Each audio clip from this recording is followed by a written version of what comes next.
A powerful tornado tore through parts of New Orleans tonight, ripping down power lines and scattering debris in a part of the city that was heavily damaged by Hurricane Katrina 17 years ago. Video shows a massive black funnel cloud visible in the darkened sky as it moves along the buildings in the eastern part of New Orleans.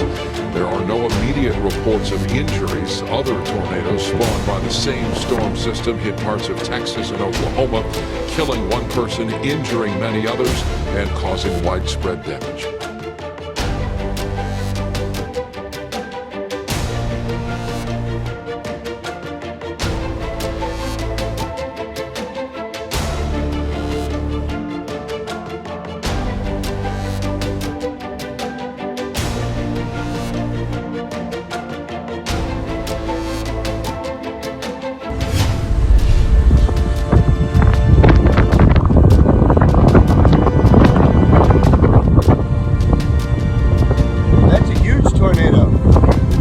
Coming here?